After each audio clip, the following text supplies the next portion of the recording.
Alright guys, in today's videos we're going to be looking at the new Dev Talk update for the new half of Season 1. I haven't seen anything yet, so this is my first time watching it. Maybe it's your guys' first time watching it, but either way we're going to see it, review it, and we're going to make comments as we go. So, Hello Rivals, Guang here.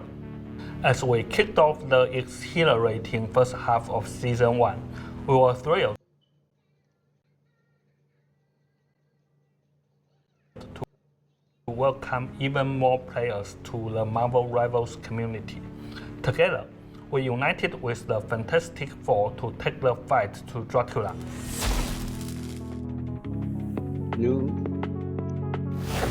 In the second half of Season 1, the remaining two family members will be joining the fray, the Thing and the Human Torch. First up, we've got the Thing. He's a powerhouse vanguard, always ready for action. Yeah, I knew you. Whether you need a strong defensive wall or a fierce frontline fighter, he's your go-to guy. And then there's the Human Torch. He's a blazing duelist who's here to light up the skies and scorch his enemies with his fiery style. He jumps through the air like a comet and brings the heat when you need a true aerial ace. His presence will certainly ignite the battlefield. But that's not all. Prepare to explore the sinister depths of the Empire of Eternal Night in our new map, Central Park. Venture into this haunted terrain, now dominated by Dracula's vampire legions. Rescue Reta Toska, the Asgardian squirrel god of Yggdrasil, and embark on a daring raid of Dracula's castle to vanquish the darkness and end the Eternal Night.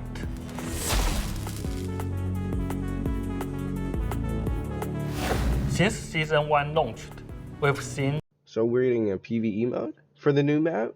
That's what it looks like? I mean, if we go back for a second, because he was in the lore card when Blade was trying to stop him. He was also on the floor. Now dominated by Dracula's vampire legions. Is that just for like show, or is it actually PvE? I think it might be PvE. Rescue Radisco. Oof, I'm actually excited to find out. The Asgardian squirrel god of Yggdrasil and embark on a daring raid of Dracula's castle to vanquish the darkness and end the Eternal Night.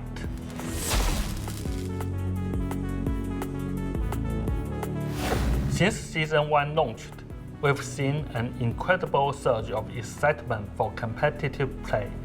As we head into the second half of the season, we are rolling out some exciting updates and balanced adjustments that are sure to shake things up. To that end, we have decided to implement certain adjustments to the competitive mode. The first half of Season 1 will conclude on February 21st, 2025 at 8 AM UTC plus 0. At that time, rewards will be issued, including the Gold Rank costume, Crest of Honors for those in Grandmaster and above, and the Crest of Honor for the top 500. When the second half of Season 1 kicks off, players will return their ranks and scores from the end of the first half. To qualify for new rewards, simply complete 10 matches in competitive mode and meet the necessary conditions by the end of the second half. These rewards will include an all-new Gold Rank costume and a variety of Crests of Honor, featuring distinct designs for Grandmaster, Celestial, Eternity, and One Above All. Access Chrono Token. We've heard your feedback about Access Chrono Tokens and how frustrating it can be when they don't carry over. So, we are excited to announce a brand new redemption system. Now, you can convert those Access Chrono Tokens into units. If you purchase the Luxury Battle Pass and redeem all its rewards, You will be able to convert any leftover Chronon tokens for units at a specific ratio. We want to make sure that your gaming experience is marvelous, and that you never feel like you are unrewarded for your efforts.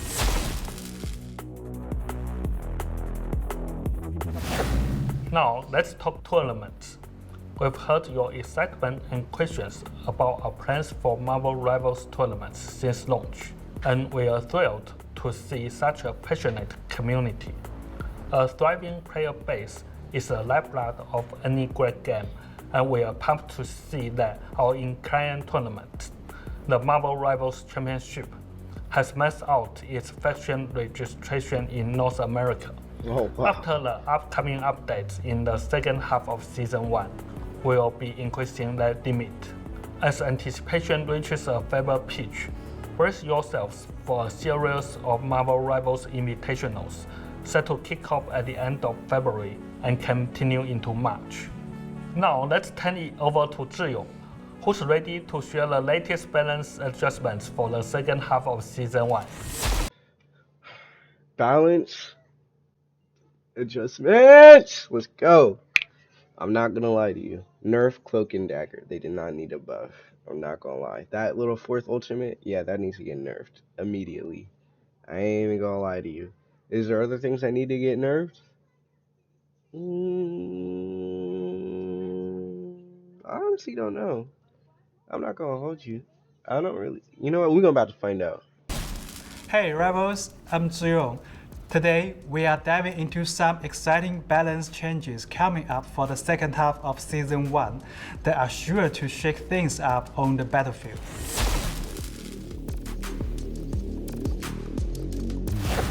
First off, let's talk about the journey we have had so far.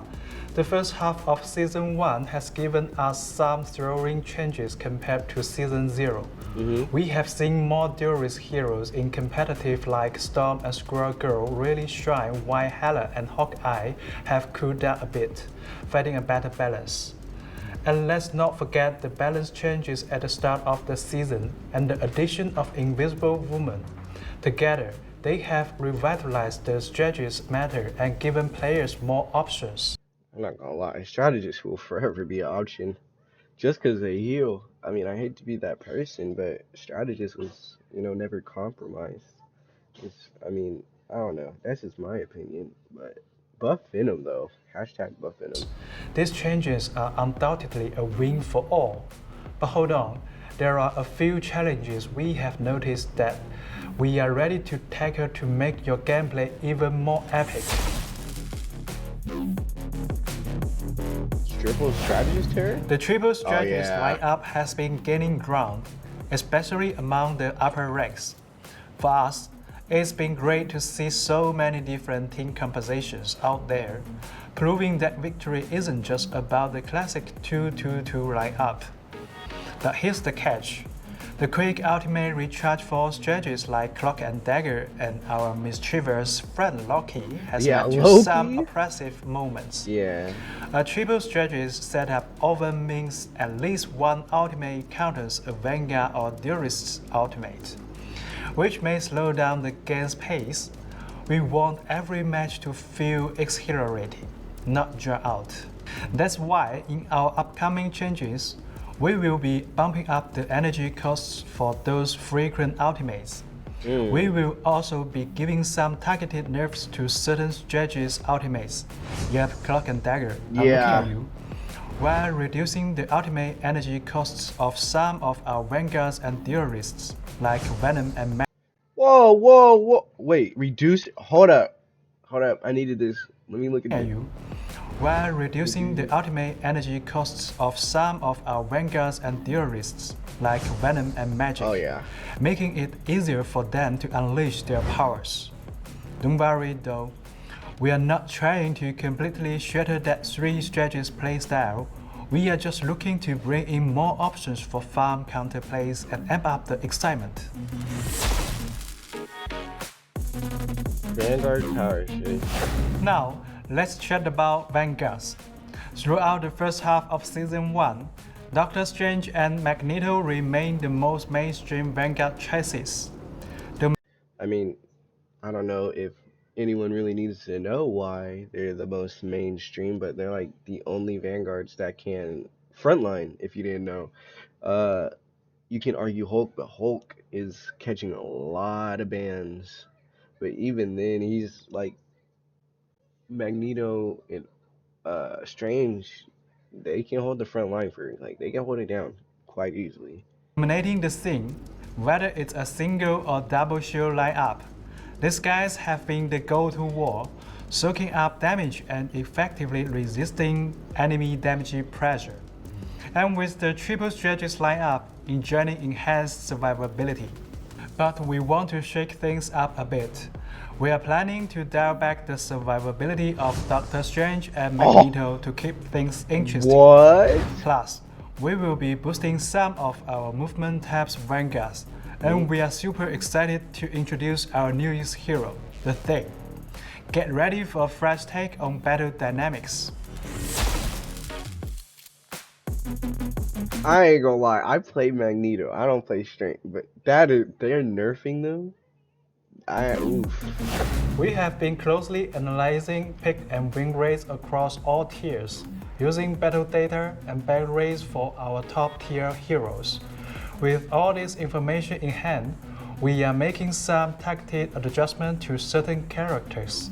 For example, Storm is getting a moderate trick to help her find that perfect balance again. Okay. Also, Moon Knight's ultimate is also getting a moderate trick to help him feel more balanced. Yeah, needed to. He got that way too fast. Now, let's talk about the balance schedule. We know it's been a bit longer than we wanted, and that's made it tough to tackle some big issues this season. So here's our plan. We are sticking to our overall balance adjustment schedule and rolling them out with our big updates for the first and second halves of each season. But going forward, we will also be keeping an extra close eye on the game environment throughout each half season.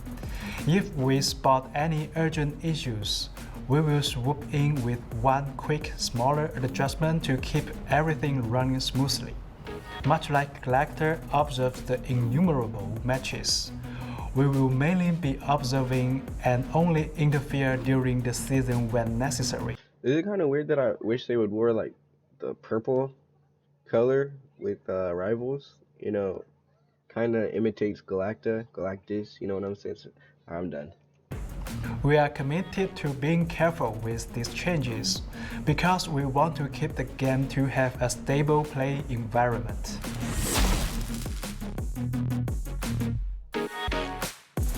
We will soon be updating the website with the pick rates and win rates for the first half of Season 1.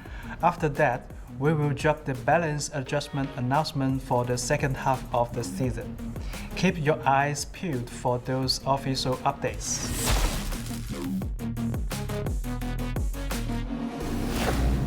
We are rolling out a hidden name feature in competitive mode for players who reach Diamond 3. Once it's activated, your true identity will be under wraps during the loading screen, hero selection, and the start of the match. Other players won't be able to see your name right away, and after a short period in the battle, your real name will pop back up. Thank you for your unwavering support, rivals. We can't wait to see you harness the power of the complete Fantastic Four and stand against the dark forces of Dracula. Ignite the battle. All right, what should I call these? Dev updates, dev talks? I don't know. I'll just call them patch notes. You know, keep it simple. What a good patch note for real. Now I'm stuck on the fact that Magneto is catching a tweak. Oh man, I don't know. But that is the end of the patch notes. You know, if y'all like it, you know, comment, subscribe. I actually want to hear y'all's thoughts, so low key. So let me down in the comments how y'all feel about, you know, the character tweaks. I mean, obviously they're not. Actually, I have to double check to see if they're out yet. But if they are out, I'll be making a video over that, covering over the balance adjustments, and then obviously we're going to be going over gameplay and other stuff. But you know what I'm saying? Much love to everyone who watches the video. Y'all stay safe out there.